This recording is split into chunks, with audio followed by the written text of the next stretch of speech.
All of those things are risk factors which can increase the incidence of oral cancer. So the important part of that is not just awareness, but also early detection. And oftentimes it may not be something that's a full-blown cancer. It can be a dysplasia, which is precancerous. And that's just as important to treat that as well, because we can talk about all this nationally, but the action is really where it happens is at the grassroots level. You don't know just by looking at something. If there's a question, it's always the best thing to do for the patient is to biopsy, because then you have definitive diagnosis as to what that lesion can be. It's better to be nothing, as I always say to patients, than something.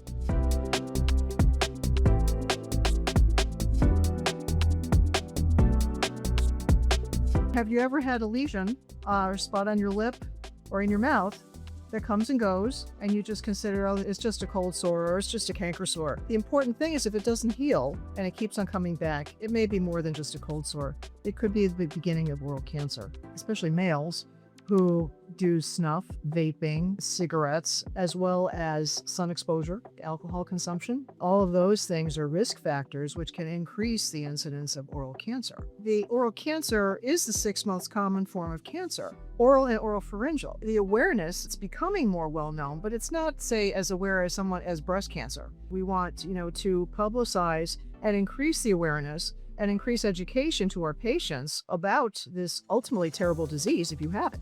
That, as a dentist and a treating dentist, that's my job, is to bring that to my patients, whether it's once a year or every visit. I personally check everyone when I see them. So the important part of that is not just awareness, but also early detection. We know the sooner you detect, it's more easily treated, to the fact that 8 of 10 people will have a 5-year survival rate, which is excellent. The longer it goes, the longer it's untreated, for whatever reason, statistics go down, unfortunately.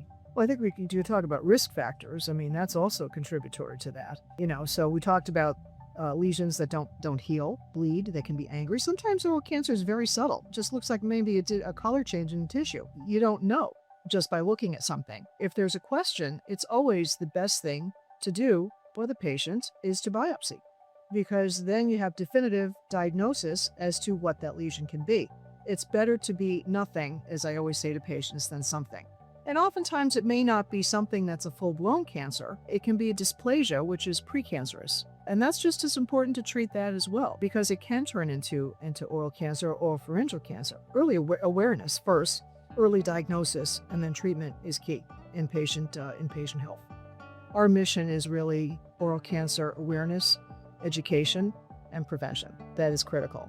We run oral cancer screenings. We have a really successful grant program. In fact, this year was the highest number of grants we've ever given for screenings at the local level, because we can talk about all this nationally, but the action is really where it happens is at the grassroots level. And so to bring those programs, those screenings to the local level so that we can reach more people, to disseminate the information and to really evaluate, to check and see if they have potential oral cancer. We have an excellent online toolkit for both dentists and patients. You can see that on the website at agdfoundation.org. That gives a whole list of information. You can sign in as a patient, and the information is free. It's important to bring that message to people, because it's on the rise, especially HPV. I mean, we have about 54,000 cases of oral cancer diagnosed per year. Another 14,000 cases in addition to that are HPV in our young adults and children. And that's pretty scary. Parents especially need to be aware of this and take steps, to protect their children. Our job and our goal is to make sure and ensure that every dentist is screening for oral cancer. And unfortunately, I will say that is not the case. Awareness, education, both with patients and our dental colleagues, is extremely important, because that's a service, and it could be a life-saving service that you provide to your patient. When you mention cancer in any shape or form, people are afraid. And they're like, no, that's not me. And sometimes it's avoidance, which is not the best thing to do. It is a fear factor with patients. And when you tell someone, or you tell a 17-year-old, okay, you're doing snuff, there's changes in your tissue where you put the snuff in your cheek, and that's something that you have to look at and stop. Sometimes it takes a long time, and sometimes it never happens. Or sometimes what happens is they stop, and then they're constantly in because they see a spot and they think it's oral cancer. But that's a good one because they're aware. And that's the important thing, is that maybe by fear, we've instilled, that they need to keep an eye on this and that this is something serious. I can't say that I have never had a patient who's had oral cancer in my career, unfortunately. And some have been treated very successfully because we found it early. Others, it was not the case. And they paid the ultimate price. That's very disturbing. I found one a couple of years ago. In the mouth, there was a little swelling, and I knew that this was not tooth-related. And it wound up being esophageal cancer. It was oral cancer, but it was secondary to esophageal cancer, so it had already metastasized. That was an unfortunate and disturbing and upsetting situation, because the patient I treated for many, many years. And so, when you lose a patient, to oral cancer, just in general, it's family, and so we feel it just as much as their family does as well.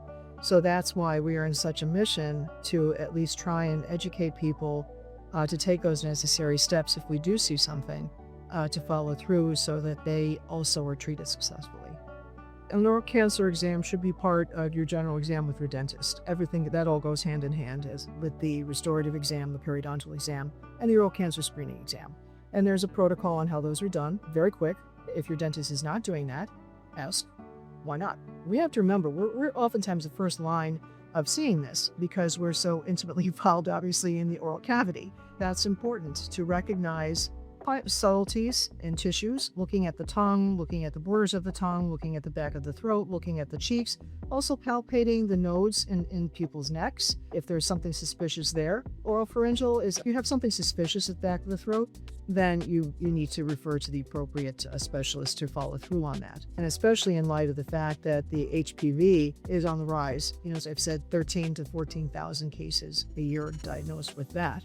And especially in the younger population, that is extremely important to get on that right away. Vaccination is key. If there's a vaccination that would prevent your child from getting cancer, would you do it? In many ways, I think the vaccine is about 90% effective. That's a high number. Conversations with family and friends.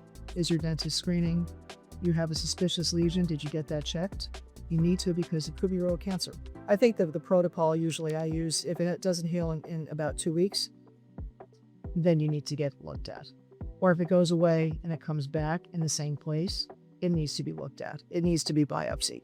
You can't mess around with this because you don't know what else is going on, and the last thing you need is for something like that, to spread elsewhere. Then it makes it much more difficult to treat. As I mentioned before, the Academy of General Dentistry Foundation website has an excellent toolkit for patients and dentists. It's a one-stop electronic resource for information, education materials for patients if you have any other questions or concerns. Other one-stop electronic resources also can include the National Institute of Health, the American Cancer Society, who have a plethora of educational materials related to oral and oropharyngeal cancer. The important thing is, if there's any questions regarding oral cancer with your patients, you want more information about pre, during, and post-treatment, I'm here to answer any of those questions for you.